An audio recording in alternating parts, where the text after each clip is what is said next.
بس اتنی گزارش کروں گا کہ بھائی جب موقع ملے، جب بہانہ بنے، اسے بھرپور فائدہ اٹھایا کرو اور پڑھا کرو حضرت، ٹھیک ہے جی؟ آج پڑھو گے، آج کا پڑھا کل تمہارے کام آئے گا حضرت جی۔ اتھے عملاں دے ہونے نے نبیڑے، کسے نہیں تیری ذات پوچھنی ہے حضرت۔ آج ہمیں نہیں بات سمجھ، آج ہمیں بات نہیں سمجھ آ رہی، مولویوں کی باتیں نہیں اچھی لگتی، غصہ لگتا ہے ہمیں، یہ کی ہے ناکامی کوئی نہیں، ہر ویلے ایک ہی گل کرتے رہتے ہیں۔ آج ہم یہ بات کر رہے ہیں، لیکن اس دن بات ہماری اور ہوگی، اس دن ہم سب کچھ دیکھ لیں گے، سب کچھ ہمارے سامنے ہوگا۔ پھر قرآن کہتا ہے پھر ہم کیا کہیں گے؟ یقول یا لیتنی قدمت لحیاتی، کاش میں نے اس زندگی کے لیے کچھ کر لیا ہوتا ہے۔ آج نہیں آپ پڑھ رہے، میں نے 3 بار کہا ہے نا پڑھنے کو، نہیں پڑھا آپ نے تو میرا کیا گیا حضرت؟ اللہ نہ کرے آپ کا نقصان ہو، لیکن ہوا نہ نقصان حضرت۔ لیکن دکھ یہ ہے کہ نہ اس نقصان کی طرف کسی کی توجہ ہے، نہ ہم اس نقصان کو نقصان سمجھتے ہیں۔ حالا اتنا بڑا نقصان ہے حضرت، صبح سے لے کر یہ تقریباً جو ہے نا 12 بج گئے ہیں حضرت، صبح سے لے کر اب تک ہم نے اپنا اتنا دینی نقصان کیا ہے کہ شاید آپ کو اس کا اندازہ نہیں ہے۔ ایسی کئی محفلیں لگے نا، تو کئی محفلیں لگا کے صرف ایک دن کا نقصان بتایا جائے، اتنا نقصان۔ میں حضرت مثلا صبح سے لے کر اب تک جتنا ہم نے اپنا نقصان کیا ہے، سارا تو میں بھی نہیں بتا پاؤں گا کیونکہ میں نے آگے چکوال جانا ہے حضرت۔ جس نے فجر کی سنتیں نہیں پڑھی، جماعت چھوٹنے کا نقصان نہیں بتاؤں گا ابھی، فجر رہ جانے کا نقصان نہیں بتاؤں گا، ٹائم زیادہ لگے گا۔ پھر اس کے بعد نا 33 بار سبحان اللہ کہنا تھا، 33 بار الحمدللہ کہنا تھا، 34 بار اللہ اکبر کہنا تھا۔ میں 33 یا 34 بار نہ پڑھنے کا نقصان نہیں بتا پاؤں گا، بڑا ٹائم درکار ہے۔ صرف ایک بار جس نے سبحان اللہ الحمدللہ اللہ اکبر نہیں کہا، ذرا اپنا نقصان سنو حضرت۔ حدیث پاک کا مفہوم ہے کہ فجر کی سنتوں کا جو ثواب ہے وہ زمین اور آسمان کے درمیان جو خالی جگہ ہے، فجر کی سنتوں کا ثواب اس خالی جگہ کو بھر دیتا ہے حضرت۔ کتنا ثواب ہوگا حضرت! اور اب حضرت آپ اس خالی جگہ کو کوئی تھوڑی سی جگہ نہ سمجھ بیٹھیے گا۔ میرے نبی پاک علیہ الصلوۃ والسلام نے ارشاد فرمایا، جس کا مفہوم ہے کہ اگر کسی تیز رفتار گھوڑے پر بیٹھ کر مسلسل 500 سال تک آسمان کی طرف سفر کیا جائے تو یہ پہلے زمین سے پہلے آسمان کی مسافت ہے حضرت۔ یہ جو خالی جگہ جو میں کہہ رہا ہوں نا، فجر کی سنتوں کا ثواب جس کو بھر دیتا ہے، یہ خالی جگہ اتنی زیادہ ہے کہ اگر آپ زمین سے سفر کریں تو آپ کو 500 سال لگیں گے پہلے آسمان پہ پہنچتے ہوئے حضرت۔ اتنی طویل مسافت ہے حضرت، یہ خالی جگہ اتنی زیادہ ہے، اور فجر کی سنتوں کا ثواب کیا کرتا ہے؟ اس خالی جگہ کو بھر دیتا ہے۔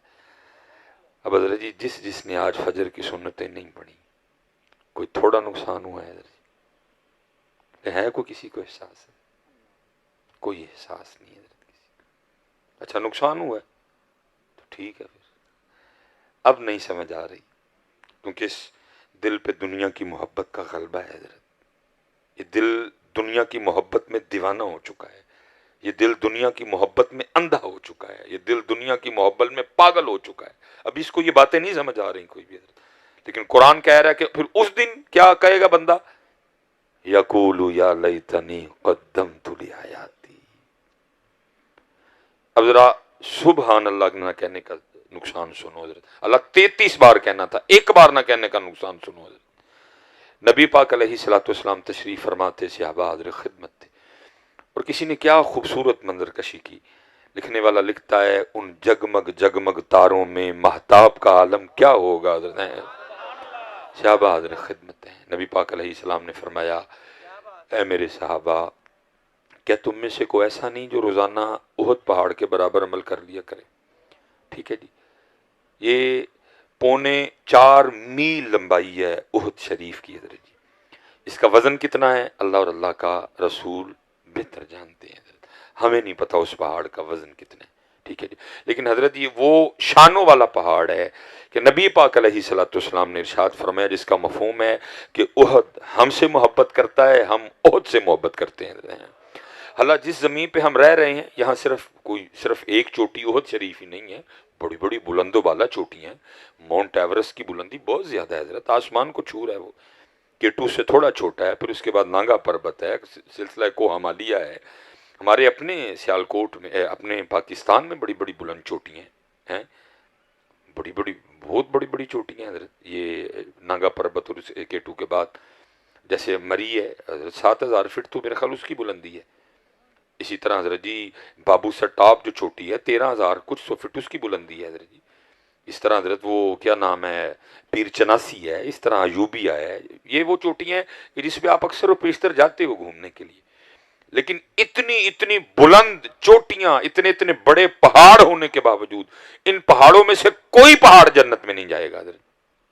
لیکن قربان جاؤں احد شریف کے لیے میرے نبی پاک علیہ السلام نے فرمایا کیونکہ ہم سے محبت کرتا ہے اس لیے احد کو جنت میں شامل کیا جائے گا. یہ وہ شانوں والا پہاڑ ہے.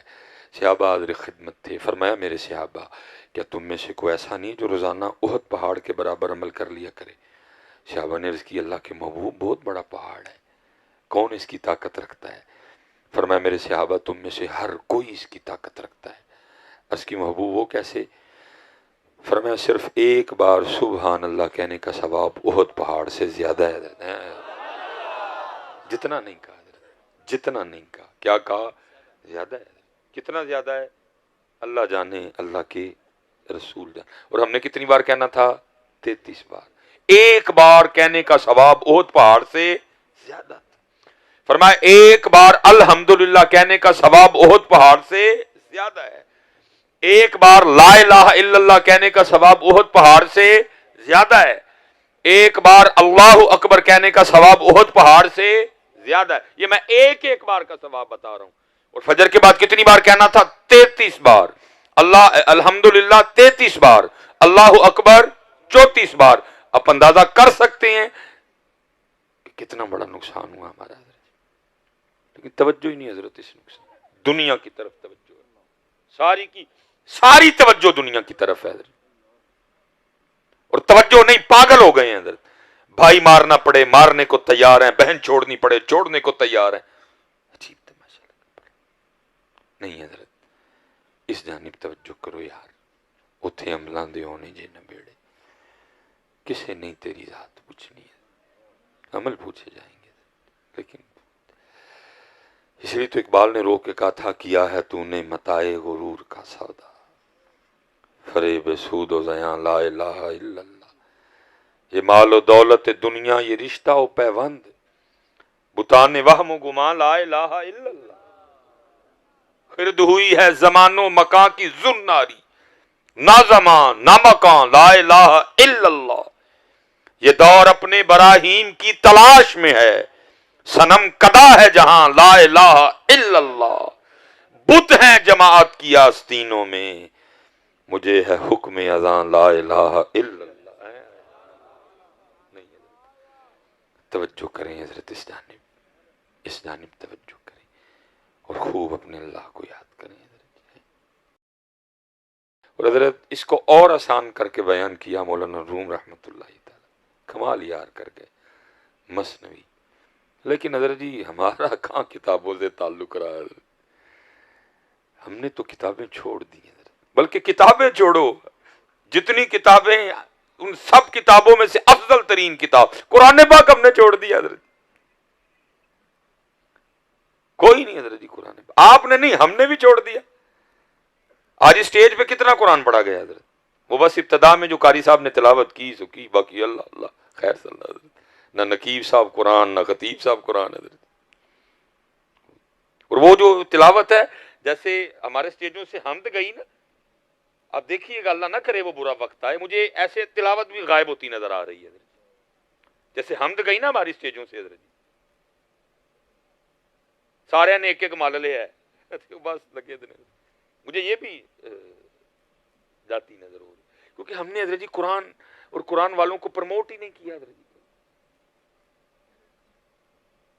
ہاں تو ہم پروموٹ کرتے نا، جیسے ہم نے نعت خوانی کو پروموٹ کیا ایسے ہم حضرت قرآن کو پروموٹ کرتے. مدرسوں والے بیچارے ترلے ڈال رہے ہیں جی مدرسے چل نہیں رہے، امداد کریں، توجہ کریں. پھر کون بنائے اپنے بچے کو عالم؟ حضرت آپ نے پروموٹ ہی نعت خوانی کی ہے. حضرت نعت خان جناب تیار ہو رہے ہیں، دبا دب تیار ہو رہے ہیں. قرآن ہم نے پروموٹ ہی نہیں. بس شروع میں اللہ حضرت جی یہ یاد رکھیے، فرمان مبارک کا مفہوم ہے سب مجلسوں میں بہترین مجلس وہ ہے جس مجلس میں ہر چیز پہ قرآن غالب ہو. لیکن ہماری محفلوں کا حال کیا ہے؟ بس ابتدا میں رسمن وہ قاری صاحب قرآن تلاوت کر دے، باقی ان قرآن بس دے نعت خوانی تے دے. اللہ ہونا یہ چاہیے تھا ایک تلاوت ہوتی، پھر نعت ہوتی، پھر تلاوت ہوتی، پھر نعت ہوتی، پھر تلاوت ہوتی، پھر نعت ہوتی، پھر تلاوت ہوتی، پھر نعت ہوتی. قرآن آپ نے کیا، ہم مولویوں نے اسٹیجوں سے قرآن نکال دیا. تمہاری بات تو بعد میں آئے گی، تمہاری بات تو بعد میں آئے گی. پہلے تو ہمیں پوچھا جائے گا نا. اور میرے نام پہ کھانے والوں کیوں نکالا اپنے اسٹیجوں سے تم نے قرآن کو؟ سوئے مرے پڑے تھے سارے. کیوں صرف ایک تلاوت ہوئی؟ 10 نعت خواں بلائے گئے. کیوں 7-10 قاری بھی نہیں بلائے گئے؟ تم نے علماء نے نہیں کلام اللہ کی طرف توجہ تھی. تم علماء نے نہیں کلام اللہ سے پیار کی. اور حضور نبی علیہ السلام کو کتنا پیار قرآن پاک سے. حضرت ابو موسیٰ اشعری رضی اللہ تعالیٰ عنہ، جناب سیدنا زید بن ثابت رضی اللہ تعالیٰ عنہ، جناب سیدنا ابی بن کعب رضی اللہ تعالیٰ عنہ، یہ صحابہ میں وہ نام ہے جو قرآن کریم بڑے اچھے انداز سے پڑھا کرتے تھے. باقی تو ہر صحابی کے قرآن کا کیا کہنا جناب. صدیق اکبر کی تلاوت پہ میں قربان. جناب عمر فاروق کے قرآن کا کیا کہنا، جناب عثمان غنی کی تلاوت کا کیا کہنا، جناب مولا مشکل کشا کی تلاوت کا کیا کہنا. اور اس تلاوت پہ تو سارا کچھ ہی قربان جو میرے امام نے نیزے پہ کی تھی.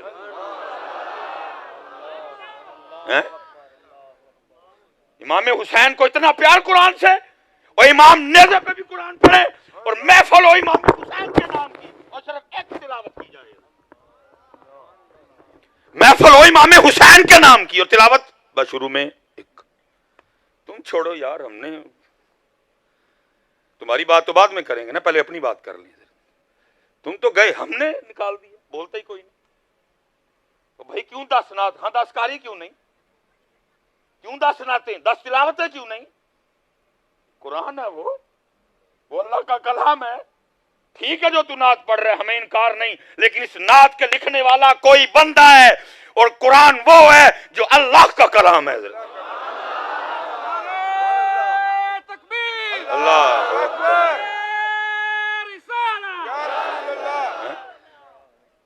قرآن وہ اللہ کا کلام ہے. آج بندے کے کلام کو اللہ کے کلام پہ فوقیت. اللہ کا کلام شروع میں ایک بار رسمن بس، پھر چلو بس ختم کرو. کیا کریں یار، آپ کی چھوڑو، ہمارا حال خراب ہے. خدا کا واسطہ توجہ دو اس جانب. قوم تو آگے قرآن بھول چکی ہے حضرت. اپنی محافل کے ذریعے لوگوں کو پیغام دو یار. لوگ تو آگے قرآن چھوڑ چکے ہیں حضرت. اور اگر ہم نے بھی محفلوں سے قرآن نکال دیا تو قرآن کون پڑھے گا حضرت؟ وہ خدا کا نام لو، کو توجہ کرو محفلوں والوں اس جانب. یہ اگر آئے ہیں ان کو پیغام دے کے بھیجو. اگر سٹیج پہ قرآن کوئی نہیں تو یہ کدھر قرآن کھولیں گے؟ اگر مولویوں نے قرآن چھوڑ دیا تو یہ قرآن کب پڑھیں گے؟ توجہ کرو یار اس جانب. ایک تلاوت، ایک قاری، پھر ایک نعت، پھر ایک. حضرت ابو موسیٰ اشعری رضی اللہ تعالیٰ عنہ یہ مسجد نبوی شریف میں تلاوت فرما رہے تھے بیٹھ کے، رخ قبلہ کی جانب. نبی پاک علیہ السلام حجرہ عائشہ صدیقہ رضی اللہ تعالیٰ عنہ سے اپنے حجرہ مبارک سے باہر تشریف لائے. اب حضرت ابو موسیٰ اشعری رضی اللہ تعالیٰ عنہ کو نہیں پتا کہ نبی علیہ السلام تشریف لا چکے ہیں اور میری تلاوت سن رہے ہیں.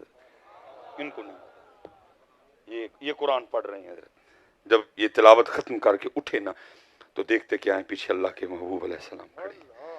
نبی علیہ السلام نے فرمایا ابو موسیٰ تو نے بڑا سونا قرآن پڑھا. حضرت ابو موسیٰ تو نے بڑا سونا قرآن پڑھا. اب ذرا حضرت ابو موسیٰ اشعری رضی اللہ تعالیٰ عنہ کا جواب سنیے. عرض کرتے ہیں اللہ کے محبوب آپ میرا قرآن سن رہے تھے؟ فرمایا ہاں ابو موسیٰ میں تیرا قرآن سن رہا تھا. عرض کرتے ہیں محبوب اگر مجھے پتا ہوتا نا آپ سن رہے ہیں میں نے اور سونا کر کے پڑھنا تھا. اگر مجھے پتا ہوتا میں نے اور سونا کر کے، آج میری سٹیجوں پہ قرآن ہی کوئی نہیں۔ پہلے کہندے سن ڈاکٹر سلیمان ناسبی ہو گیا، ہوں کہنے ڈاکٹر سلیمان بھابی ہو گیا۔ ہوں ہی پتہ لگنا میرے اگے ناسبی کیتا ہی ہوں بھابی کرن گے مینوں، لیکن تمہارا جو دل کرتا ہے تم کرو، ہم تو حق بات کریں گے۔ غصہ لگتا ہے 1000 بار لگے حضرت جی، یا ہم تمہارے غصوں کی پرواہ کر کے بولیں گے اور نہیں بولیں گے حضرت جی؟ دکھ ہے حضرت، قرآن کوئی نہیں سٹیج جانتے بس وہ شروع چ حضرت، اور قاری صاحب بھی حضرت جی قرآن اردو پڑھتے ہیں سامنے سننے والا ہوندا ہی کوئی نہیں حضرت، محفل کی ابتدا میں پڑھتے ہیں حضرت جی، ہوتا ہی کوئی نہیں حضرت۔ اتو حضرت جی اللہ ہدایت دے، رہ گئے مصر والے قاری ساڈے کول، آندے نے جاندے حضرت جی بشکڑی بھردے نے تے مصر جاندے نے، اپنے بیچارے پھر ساڈے بھکے دے بھکے ہی حضرت جی۔ عجیب تماشا لگا حضرت، مینوں تو نہیں، وہ آتے ہیں حضرت جی مصر سے، وہ جاندے حضرت جی توڑے بھردے نے، او گئے جی حضرت جی، اپنے نوں پوچھدا ہی کوئی نہیں جی، مصر سے قاری آئے ہوئے تو میں کی میرے قاریوں کی لولے لنگڑے نے۔ قرآن لاؤ اپنی سٹیجوں پہ، خدا کا واسطہ ہاتھ جوڑ کے قرآن لاؤ اپنی سٹیج۔